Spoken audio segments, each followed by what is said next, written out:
노무현 전 대통령 그 탄핵 소추 시절에도 기무사에서 문건을 만든 게 있다. 그래서 어제 아까 그 인터뷰를 해보니까 그 자유한국당 수뇌부가 열람을 했더라고요. 그 노무현 전 대통령 당시 문건. 그리고 내용은 자세히 설명은 못 들었습니다만은 그 박근혜 전 대통령 탄핵 시절에 그 개헌 문건 뭐 못지않다, 비슷하다, 뭐 이런 얘기까지 나오고 그랬는데.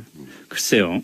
그거는 내용을 좀 정확하게 공개를 한 다음에 얘기를 일단 해야 내용을 되지 봐야 될 것 않을까 같아요. 싶네요. 예. 일단 그거는 자유한국당 의원들 내부에서 그냥 보고 지금 거랑 그 비슷해 라고만 해서 이제 그냥 넘어갈 수 있는 문제는 아닌 것 같고 그런 게 있다면 실질적으로 저는 그냥 같이 공개하는 거 맞는 것 같아요. 근데 그거는요, 김성태 원내대표가 말씀하신 부분도 있죠. 예를 들어서 기무사도 당시에 군 내부에 쿠데타와 같은 이상현상이 있는지를 기무사가 들여다보려고 했었다는 얘기가 있습니다. 근데 이거는 문건 만들었다는 거 완전히 차원이 다른 얘기잖아요. 군 내부에 뭔가 문제가 있는 걸 들여다보는 걸 기무사가 원래 하는 일이잖아요. 이걸 가지고 왜 개헌 문건하고 비슷하다는 얘기를 하시는지 모르겠고 두 번째는 오늘 오후에 국방부 특별수사단에서 수사 결과 일부를 발표를 했죠. 일부를 발표를 했는데 그 내용을 보면 이 기무사 TF에서 문건을 만들기 위해서 별도의 팀을 꾸렸는데 그 팀 이름을 미래방첩 연구팀인가 TF인가 이런 식으로 만들었어요. 그러니까 뭐냐면 문건 개헌과 관련된 통상적인 어떤 업무를 수행했다는 게 아니라는 거죠. 그리고 그 이름도 문건하고는 아무 상관이 없는 것처럼 만들었고 인력 예산 그다음에 장소 같은 것도 별도로 청구를 했습니다. 쓰던 컴퓨터가 아니라 이 군내 컴퓨터도 전산망이 연결이 돼 있잖아요. 그렇죠. 연산망하고 불리한 상황에서 이 문건을 작성한 다음에 그거 다 지우고 그 팀을 해체를 했단 말이에요. 이게 정상적인 업무인가요? 저는 그거를 어떻게 보면 지금 노무현 전 대통령 당시에 상황에 연결시켜서 그때도 기무사가 그런 일을 했다라고 말씀하시는 거는 문건 공개 이전이라도 뭔가 좀 앞뒤가 안 맞아 보이고요. 또 김성태 원내대표 같은 경우는 이게 참 많이 들어봤던 얘기인데 내용도 내용이지만 야 이거 유출시킨 거 기밀 유설 아니야? 하면서 청와대 김부겸 대변인도 뭐 고발할 수 있다 뭐 이런 식으로 얘기를 하시고 그러는데 그 다른 자유한국당 다른 의원분들 그 며칠 전까지만 해도 이거 기밀문서 아니고 통상적인 문건이기 때문에 자연스럽게 국방부에서 만든 거다. 비밀문서라고 찍기만 찍었지 실제로 인가 기밀 처리를 안 했던 거다. 그 별거 아니다라고 얘기하시는데 또 김성태 원내대표는 이게 기밀인데 누설했다고 하시니까 뭘 이게 말씀을 하시는 건지 잘 앞뒤가 안 맞아 보이고 좀 헷갈리죠.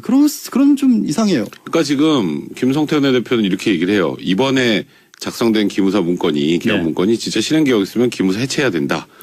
근데 지금까지 김성태 원내대표의 스탠스는 요 정도까지는 이게 무슨 실행계획이야 라고 하고 있는 상황이거든요. 그러니까 쉽게 말해서 지금 이번에 나온 기무사 문건은 뭐 다소 부적절할지는 몰라도 이건 잘못된 게 아니다라는 취지를 얘기하면서 그러니까 마치 이 문건을 가지고 지금 현 자유한국당 의원들하고 지금 그 전 정권 보수정권하고 짬짬이를 해서 나중에 마치 뭘 할 것처럼 해가지고 우리가 너무 힘들어진 상황이 됐다. 이거는 지금 현 정부의 음모다. 약간 이게 어찌 보면 김성태 대표 얘기인데 그러니까 저도 저는 같은 것은 같게 다른 것은 다르게 그러니까 이게 과거에 노무현 전 대통령 때 만들어졌다는 문서가 이번에 사실 소위 말하면 촛불 집회를 하는 시민들을 거의 종북 이런 표현까지 나오고요. 그리고 굉장히 우리가 봐도 좀 약간 이건 좀 해도 너무하는데 라고 했던 게 뭐 진보 인사들, 진보 국회의원들 그 사람들 다 집시법 위반으로 구속을 해서 국회 의결적으로 미달시켜서 계엄 해제도 못하게 하자. 뭐 이런 내용들이 들어있음에. 그 부분은 아까 백승주 자유한국당 의원 인터뷰하는데 그 백승주 의원도 그 부분은 좀 심각한 문제라는 그건 어마어마하게 큰 문제인데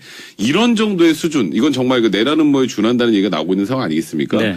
그런 정도의 수준의 문건인지 과거에 그냥 지금 본인이 보고 나와서 그리고 거기에 계엄이라는 단어도 안 들어있다는 걸로 알고 있는데 이걸 두 개를 같이 동일한 것처럼 하는 게 이게 좀 자칫하면 국민들한테 물타기로 보이고 더 오히려 자유한국당이 안 좋게 비칠 가능성이 많다는 생각이 좀 개인적으로 드네요. 사실 이제 김성태 원내대표는 그 최근 며칠 사이에 또 하나 다른 걸로 이제 많이들 말씀들을 오간 게 임태훈 군인권센터 소장과의 설전을 벌이고 계시잖아요.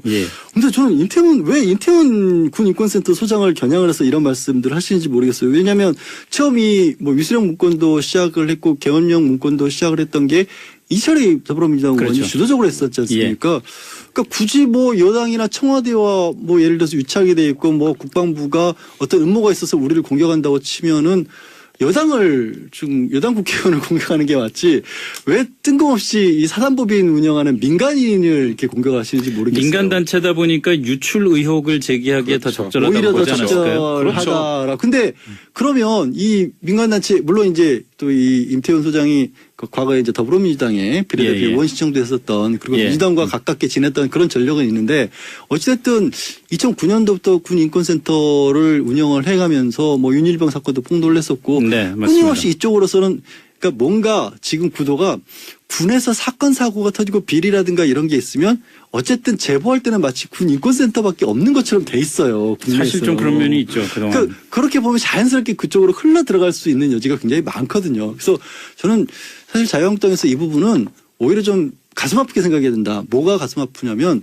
안보를 그동안 강조해 왔는데 군에 문제가 생긴 부분들을 군 인권센터가 국가기관인지 알고 계신 분들 좀 많더라고요. 아, 예, 그럴 수 있어요. 이게 사단법인 군 인권센터에 이 임태훈 소장이라고 하는 지극히 개인적인 분에 의해서 이런 것들이 다 주동이 되었다는 네. 거를 오히려 자유한국당은 우리가 앞으로 이런 부분을 더 적극적으로 하겠다. 네. 임태훈 소장이 제2의 인권센터 만들려고 얘기했죠. 그렇게 나오셔야 되는 게 아닌가 싶어요. 근데 이제 자유한국당 입장에서 이렇게 생각하는 거죠. 이게 뭐 말씀하셨던 것처럼 그냥 시민단체인데 네. 이번에 그 아까 말씀하셨던 뭐 윤일병 사건이나 이런 것들은 그 사고가 난 사람들이 제보를 받지만 이번 건은 좀 문건이니까 예. 이게 그쪽으로 이게 흘러 들어갈 문건이 아닌데 근데 이게 지금 어쨌건 이 계엄령 문건이 자유한국당에 좀 불리하게 돌아가는 건 사실이잖아요. 네. 이제 그런데 딱 보니까 소영무 장관이 마리논 그 유가족들 가는 그 과정에서 사실상 그 소영무 장관을 보조하는 그 수행하듯이 하니까 이게 저쪽이랑 얘기해서 이게 이쪽에서 터트리는 게 좀 민간에서 터트리는 거니까 물타기 하는 것처럼 보일 수도 있겠구나. 그게 더 정부 입장에서 부담이 안 된다고 느꼈겠구나. 라고 자유한국당은 계속 지금 자가 발전하는 중이에요. 네. 근데 사실 저는 임태훈 소장이 그 행동한 것도 저는 그거는 온당하지 않다는 생각이 들어요. 소영무 장관 수행한 것처럼 그거는 진짜 보이는가요? 온당하지 않아요. 이거는 정말 큰 오해를 살 수 있는 내용들이기 때문에 네. 가뜩이나 지금 굉장히 엄중한 내용의 문건을 폭로하고 이러는 상황에서 마치 정부하고 지금 국방부하고 무언가 좀 연결돼 있는 것 같은 모양새를 자꾸 보여주는 옳지 않아요. 네. 근데 참 희한한 게요. 저도 그 영상을 봤거든요. 저는 그 영상을 보는데 저는 사실 그 영상을 보면서 왜 송영무 장관을 수행했다는 식으로 보는지 이해를 못하겠더라고요. 거기 그렇게 안 보면 비춰졌어요? 거기 보면 분명히 임태훈 소장은 유가족들하고 뭔가 얘기를 많이 했었던 걸로 나와요. 그래서 유가족들하고 저하고 얘기 나누신 게 있지 않습니까? 라면서 아마 이런 부분인 거죠. 송 장관이 그때 한번 설화를 입은 게 그 의전 때문에 짜증이 나신 것 같다라는 얘기를 해서 국회에서 그런 얘기를 하는 바람에 네. 설화를 입었는데 실제로 이제 유가족 분들이 짜증이란 말씀을 하긴 하셨더라고요. 보니까. 네, 그렇더라고요. 짜증나게 왜 그러냐 이런 식으로 얘기를 하셨는데 그 중간에 서서 중재를 하는데 보니까 유족들을 상당 부분 이 임태훈 소장이 그 유족들의 얘기를 취합을 해서 의사 전달을 잘 되도록 중재하고 있는 그런 모습이었더라고요. 예. 근데 아까도 말씀드렸다시피 그런 군에서 사고 발생하면 제일 먼저 쫓아간 사람이 임태훈 소장이었어요. 어느 사건 사고 현장이나. 그러니 그게 제가 봤었을 때는 저건 수행하는 게 아니라 분명히 국방부 장관이 왔었을 때 유가족들과의 입장 조율을 도와주고 있는 모습인데 왜 짜증내지 말라라는 걸까? 그러니까 이렇게 볼 수도 있다라는 거예요. 제 말은. 근데 그 역할을 왜 그분이 장관을 공식적으로 수행하는 국방부 지금 사람들이 어떻게 아니라 시민단체 아니 수행한 게 아니라 유가족들에게도 뭔가 대변인이라든가 그런 일을 잘 아는 분이 있을 텐데 유가족들 입장에서 저는 이거는 취재가 필요하다고 봐요.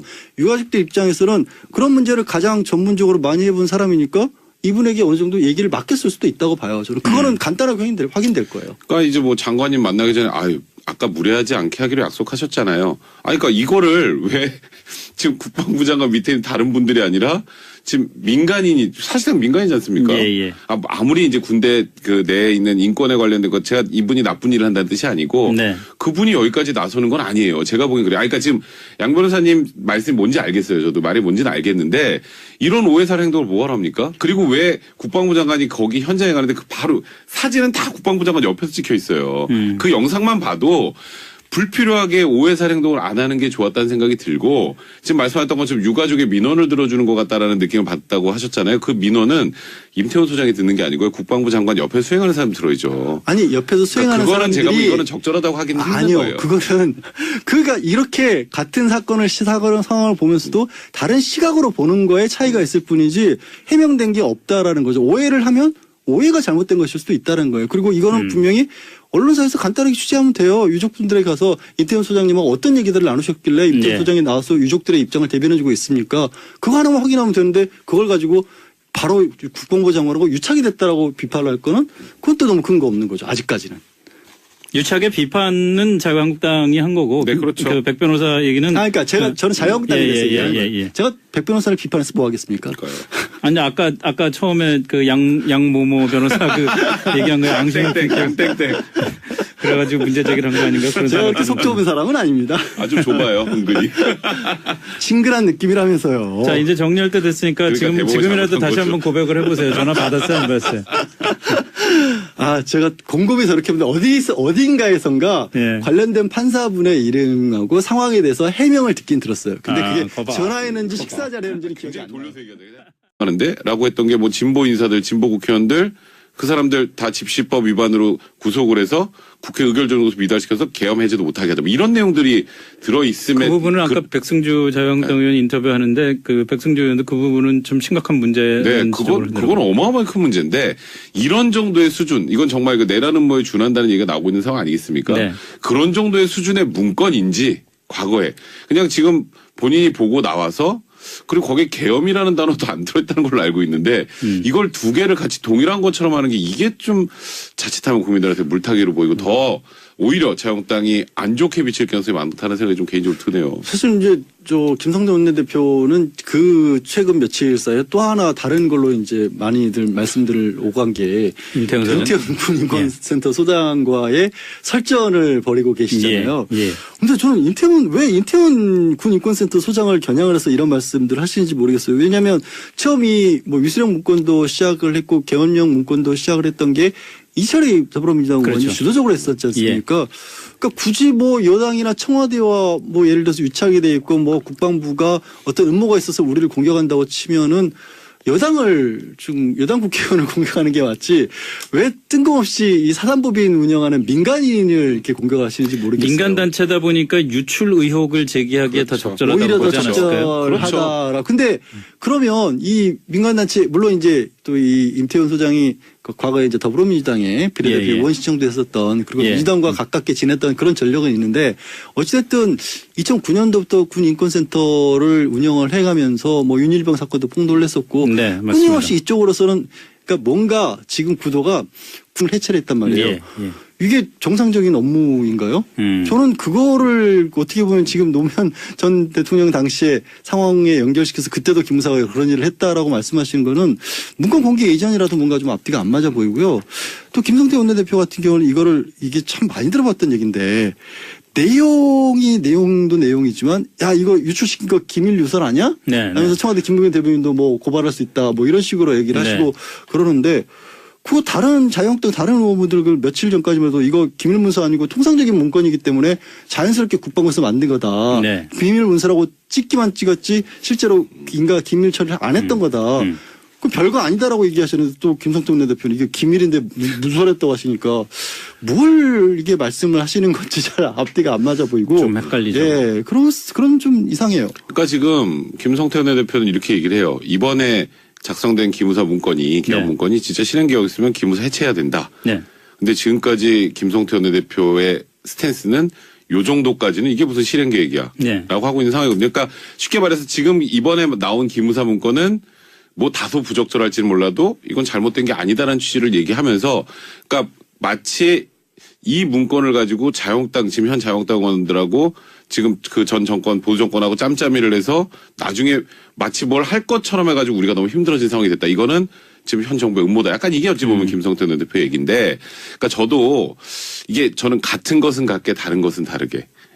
그러니까 이게 과거에 노무현 전 대통령 때 만들어졌다는 문서가 이번에 사실 소위 말하면 촛불 집회를 하는 시민들을 거의 종북 이런 표현까지 나오고요. 그리고 굉장히 우리가 봐도 좀 약간 이건 좀 해도 너무 군에서 사건 사고가 터지고 비리라든가 이런 게 있으면 어쨌든 제보할 때는 마치 군 인권센터밖에 없는 것처럼 돼 있어요. 국내에서. 사실 좀 그런 면이 있죠. 그동안. 그렇게 보면 자연스럽게 그쪽으로 흘러 들어갈 수 있는 여지가 굉장히 많거든요. 그래서 저는 사실 자유한국당에서 이 부분은 오히려 좀 가슴 아프게 생각해야 된다. 뭐가 가슴 아프냐면 안보를 그동안 강조해 왔는데 군에 문제가 생긴 부분들을 군인권센터가 국가기관인지 알고 계신 분들도 많더라고요. 아, 예, 그럴 수 있어요. 이게 사단법인 군인권센터에 이 임태훈 소장이라고 하는 지극히 개인적인 분에 의해서 이런 것들이 다 주동이 되었다는 네. 거를 오히려 자유한국당은 우리가 앞으로 이런 부분을 더 적극적으로 하겠다. 네. 임태훈 소장이 제2의 인권센터 만들려고 얘기했죠. 그렇게 나오셔야 되는 게 아닌가 싶어요. 근데 이제 자유한국당 입장에서 이렇게 생각하는 거죠. 이게 뭐 말씀하셨던 것처럼 그냥 시민단체인데 네.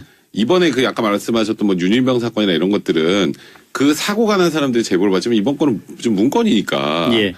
이게 그쪽으로 이게 흘러 들어갈 문건이 아닌데 근데 이게 지금 어쨌건 이 계엄령 문건이 자유한국당에 좀 불리하게 돌아가는 건 사실이잖아요. 네. 이제 그런데 딱 보니까 소영무 장관이 마리논 그 유가족들 가는 그 과정에서 사실상 그 소영무 장관을 보조하는 수행하듯이 하니까 이게 저쪽이랑 얘기해서 이게 이쪽에서 터트리는 게 좀 민간에서 터트리는 거니까 물타기 하는 것처럼 보일 수도 있겠구나. 그게 더 정부 입장에서 부담이 안 된다고 느꼈겠구나. 라고 자유한국당은 계속 지금 자가 발전하는 중이에요. 근데 사실 저는 임태훈 소장이 그 행동한 것도 저는 그거는 온당하지 않다는 생각이 들어요. 소영무 장관 수행한 것처럼 그거는 진짜 온당하지 않아요. 이거는 정말 큰 오해를 살 수 있는 내용들이기 때문에 네. 가뜩이나 지금 굉장히 엄중한 내용의 문건을 폭로하고 이러는 상황에서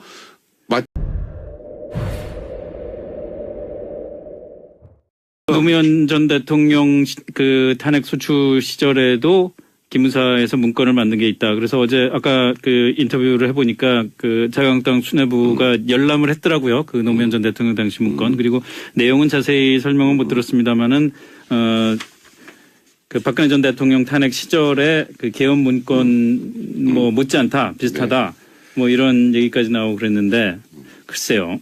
그거는 내용을 좀 정확하게 공개를 한 다음에 얘기를 일단 해야 내용을 될 봐야 될 것 같아요. 예. 일단 그거는 자유한국당 의원들 내부에서 그냥 보고 지금 거랑 거의 비슷해. 라고만 해서 이제 그냥 넘어갈 수 있는 문제는 아닌 것 같고 네. 그런 게 있다면 실질적으로 저는 그냥 같이 공개하는 거 맞는 것 같아요. 근데 그거는요. 김성태 원내대표가 말씀하신 부분도 있죠. 예를 들어서 기무사도 당시에 군 내부에 쿠데타와 같은 이상현상이 있는지를 기무사가 들여다보려고 했었다는 얘기가 있습니다. 근데 이거는 문건 만들었다는 거 완전히 차원이 다른 얘기잖아요. 예. 군 내부에 뭔가 문제가 있는 걸 들여다보는 걸 기무사가 원래 하는 일이잖아요. 네. 이걸 가지고 왜 계엄 문건하고 비슷하다는 얘기를 하시는지 모르겠고 두 번째는 오늘 오후에 국방부 특별수사단에서 수사 결과 일부를 발표를 했죠. 예. 일부를 발표를 했는데 그 내용을 보면 이 기무사 TF에서 문건을 만들기 위해서 별도의 팀을 꾸렸는데 그 팀 이름을 미래방첩 연구팀인가 TF인가 이런 식으로 만들었어요. 그러니까 뭐냐면 문건 계엄과 관련된 통상적인 어떤 업무를 수행했다는 게 아니라는 거죠. 네. 그리고 그 이름도 문건하고는 아무 상관이 없는 것처럼 만들었고 네. 인력 예산 그다음에 장소 같은 것도 별도로 청구를 했습니다. 쓰던 컴퓨터가 아니라 이 군내 컴퓨터도 전산망이 연결이 돼 있잖아요. 그렇죠. 연산망하고 분리한 상황에서 이 문건을 작성한 다음에 그거 다 지우고 팀 정부하고 지금 국방부하고 무언가 좀 연결돼 있는 것 같은 모양새를 자꾸 보여주는 옳지 않아요. 근데 참 희한한 게요. 저도 그 영상을 봤거든요. 저는 그 영상을 보는데 저는 사실 그 영상을 보면서 왜 송영무 장관을 수행했다는 식으로 보는지 이해를 못하겠더라고요. 거기 그렇게 보면 안 비춰졌어요? 거기 보면 분명히 임태훈 소장은 유가족들하고 뭔가 얘기를 많이 했었던 걸로 나와요. 그래서 유가족들하고 저하고 얘기 나누신 게 있지 않습니까? 라면서 아마 이런 부분인 거죠. 송 장관이 그때 한번 설화를 입은 게 그 의전 때문에 짜증이 나신 것 같다라는 얘기를 해서 국회에서 그런 얘기를 하는 바람에 설화를 입었는데 실제로 이제 유가족 분들이 짜증이라는 말씀을 하긴 하셨더라고요. 보니까. 네, 그렇더라고요. 짜증나게 왜 그러냐 이런 식으로 얘기를 하셨는데 그 중간에 서서 중재를 하는데 보니까 유족들을 상당 부분 이 임태훈 소장이 그 유족들의 얘기를 취합을 해서 의사 전달을 잘 되도록 중재하고 있는 그런 모습이었더라고요. 예. 근데 아까도 말씀드렸다시피 그런 군에서 사고 발생하면 제일 먼저 쫓아간 사람이 임태훈 소장이었어요. 어느 사건 사고 현장이나. 그러니 그게 제가 봤을 때는 저건 수행하는 게 아니라 분명히 국방부 장관이 왔었을 때 유가족들과의 입장 조율을 도와주고 있는 모습인데 왜 짜증내지 말라라는 걸까? 그러니까 이렇게 볼 수도 있다라는 거예요. 제 말은. 근데 그 역할을 왜 그분이 장관을 공식적으로 수행하는 국방부 지금 사람들이 어떻게 시민단체 아니 수행한 게 아니라 유가족들에게도 뭔가 대변인이라든가 그런 일을 잘 아는 분이 있을 텐데 유가족들 입장에서 저는 이거는 취재가 필요하다고 봐요. 유가족들 입장에서는 그런 문제를 가장 전문적으로 많이 해본 사람이니까 이분에게 어느 정도 얘기를 맡겼을 수도 있다고 봐요. 저는 그거는 간단하게 확인될 거예요. 그러니까 이제 뭐 장관님 만나기 전에 아까 무례하지 않게 하기로 약속하셨잖아요. 아니, 그러니까 이거를 왜 지금 국방부 장관 밑에 있는 다른 분들이 아니라 지금 민간